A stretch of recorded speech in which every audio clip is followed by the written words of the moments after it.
आपने लूम चलाया है? जी, जी, मैंने लूम चलाया है। लूम चलाते वक़्त मैं पढ़ाई करती थी, लूम चालू करके मैं चीज़ों को लिखती थी, लर्न करती यही थी चीज़ और मैं मुझे जानना लगता था कि मैं लूम चलाते वक़्त अच्छे से याद कर पाती हूँ, कंसंट्रेशन बना रहता था। आपको कब सूचना मिली कि आपका चयन हो गया है और चयन होने के बाद कैसी खुशी आपके चेहरे पर थी? आप अगर क्या कोई स्टूडेंट है पढ़ाई कर रहे हैं तो उनको मैं यही सलाह दूंगी कि उनको पॉजिटिव वे में सोचना चाहिए, अच्छे तरीके से उसको इस्तेमाल करें। और अगर छोटे बच्चे हैं तो पेरेंट्स को भी ध्यान देना होगा और बड़े। आप सभी का स्वागत है मिस्टर न्यूज टीवी में। इस वक्त हम मौजूद हैं उत्तर प्रदेश के मऊ जनपद में। मऊ जनपद एक ऐसा नाम है जहां पर बुनकर निवास करते हैं। बुनकरों की संख्या काफी ज्यादा है। यहाँ पर शिक्षा को लेकर के आए दिन देखा जाता है कि जागरूकता बढ़ाई जाती है बच्चों में, बच्चियों में। आज इसी क्रम को लेकर के हम एक परिवार से मिलने के लिए आए हुए हैं और यहाँ पर उस परिवार से आपको मिलाएंगे और रूबरू कराएंगे। और आपको सबसे पहले हम बता दें कि 2 दिन से लगभग सोशल मीडिया पर बधाइयों का तांता लगा हुआ है। लगातार सोशल मीडिया पर बधाई दी जा रही है। इसी क्रम में आज हम फरहत कौसर जी के घर आए हुए हैं। इनका आरडीओ में सिलेक्शन हुआ है। सिलेक्शन होने के बाद इनकी नियुक्ति होगी। सबसे पहले हम आपको एक शायरी के माध्यम से हम बताना चाहेंगे कि इरादे बुलंद हो तो हर मुश्किल आसान होती है। बेटियां जब उड़ान भरे तो हर मंजिल आसान होती है। इसी के साथ आइए इनसे हम जुड़ते हैं और जुड़ करके इनसे इनकी बातें करते हैं। मऊ की जिस बेटी ने ये मुकाम हासिल किया है आरडीओ में, इन्होंने अपना चयन करा लिया है। आइए इनसे हम सीधे बात करते हैं और इनसे जानते हैं कि किस तरीके से ये पूरी इनकी कहानी है। सबसे पहले अपना नाम बताइएगा और आपने पढ़ाई कहाँ से शुरू की और कैसे आप बिहार पहुंच गए? जी, सबसे पहले आप लोगों का बहुत-बहुत थैंक यू। मेरा नाम फरहत कौसर है और मैं फ़िलहाल बिहार के बक्सर ज़िले में राजपुर प्रखंड में मैं प्राथमिक विद्यालय की अध्यापिका के रूप में कार्यरत हूँ। मैंने अध्यापिका की पोस्ट पे रहते हुए सिविल सेवा की तैयारी की।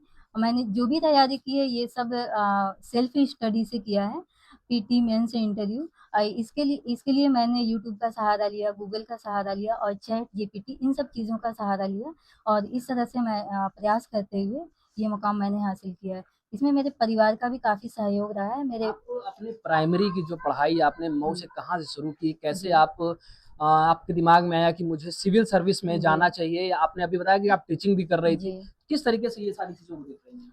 प्राइमरी एजुकेशन मेरी मिफ्ताहुल उलूम की शाख है जो थाना रक्षी टोला के पास है। वहाँ से मैंने प्राइमरी एजुकेशन हासिल की।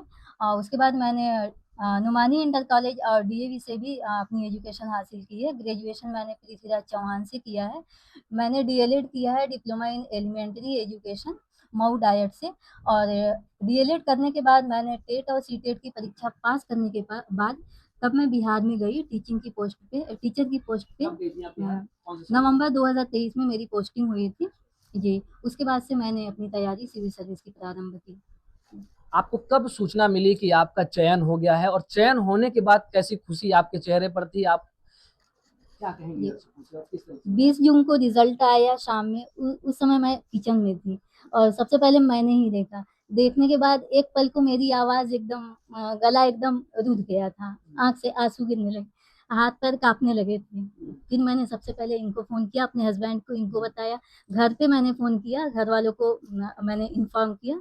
इसके बाद मैंने वहां पे भी सब लोगों में फिर खुशी का माहौल छा गया। बहुत अच्छा लगा, बहुत अच्छी फीलिंग, सब लोग बहुत खुश हुए।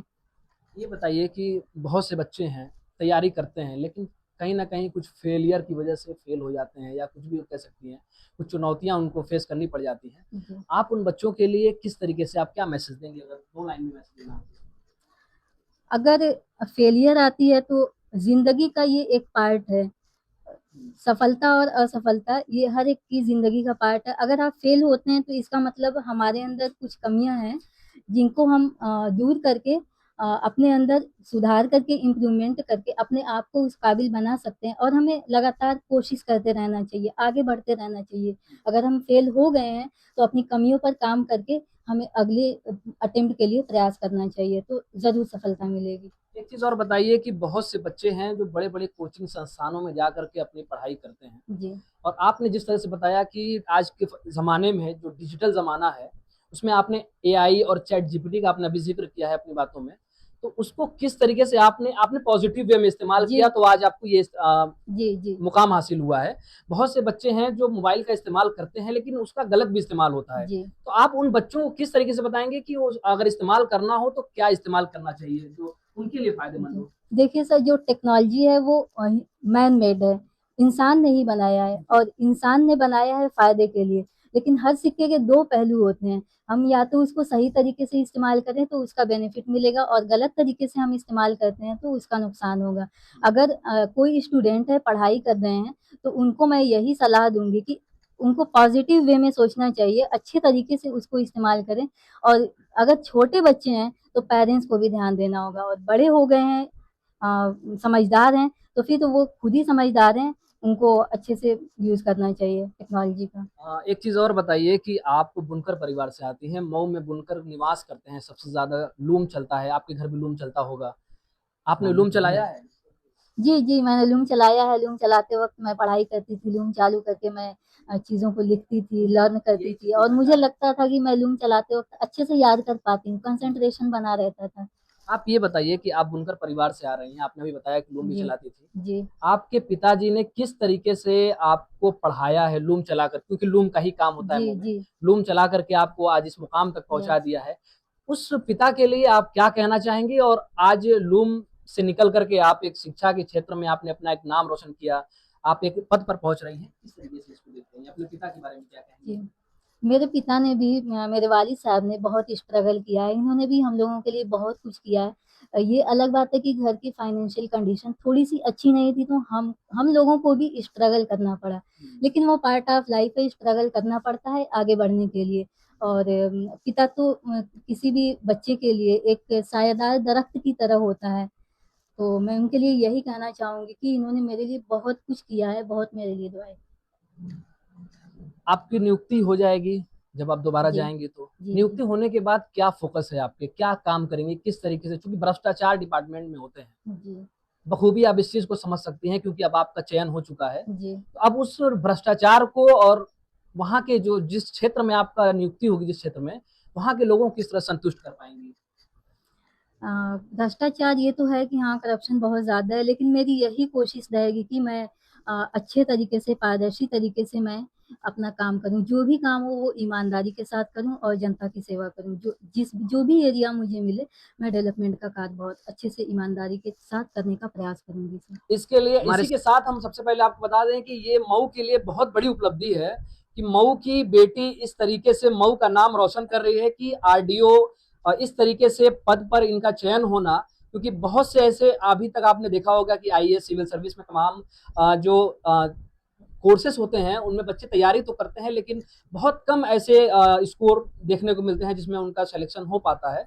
बहुत दिन बाद ये मऊ को एक बड़ा कहा जाए बड़ी उपलब्धि मिली है और इन दोनों लोगों को और इनके परिवार को हम बधाई देना चाहेंगे अपने चैनल के माध्यम से, मऊ के लोगों के माध्यम से, क्योंकि मऊ में जब से हम खुद सोशल मीडिया पर देख रहे हैं, अपने चैनल पर लगा चुके हैं, आपका फोटो में लगा चुके हैं हम पहले ही, आपको बधाई दे चुके हैं और आने वाले जो भविष्य में और भी बच्चे अपनी तैयारियां करना चाह रहे हैं वो भी इनसे सीख लें और किस तरीके से इस वीडियो को देखें ध्यान से और इनकी बातों को सुने, किस तरीके से आगे पढ़ाई करनी चाहिए और क्या परिवार का सहयोग किस तरीके से मिलना चाहिए। अपने परिवार वालों को वीडियो दिखाइए, अगर नहीं समझ में आ रहा हो, आपको परिवार वाले रोक रहे हो तो इस वीडियो को अपने परिवार वालों के साथ साझा करिए, दिखाइए, ताकि परिवार वालों को भी समझ में आए कि और भी परिवार की बच्चियां निकल करके अपने मऊ का नाम रोशन कर रही हैं, दूसरे प्रदेशों में जाकर के देश में नाम रोशन कर रही हैं। ये मऊ के लिए बहुत बड़ी बात है जब हमारे मऊ से कोई निकलता है, क्योंकि मऊ एक छोटा शहर है, छोटा जिला है। मऊ में बुनकर नगरी, मऊ को कहा जाए तो जो पहले प्रधानमंत्री थे उन्होंने मैनचेस्टर का नाम दे दिया था मऊ को। यहाँ से साड़ियां बनती थी, साड़ी के नाम से मऊ जाना जाता था। लेकिन अभी की अगर वर्तमान की बात की जाए तो शिक्षा को लेकर के मऊ को जाना जाने लगा है। ये मऊ के बच्चों में बहुत बदलाव आया है जो हम लोग शुरू से देखते आ रहे थे। ये बहुत बड़ी चीज है। हम चाहेंगे सबसे पहले इस वीडियो को एक बार शेयर कर लीजिएगा और अपनी जो भी राय है कमेंट बॉक्स में जरूर दीजिएगा। फिलहाल इसी के साथ आगे फिर मिलेंगे।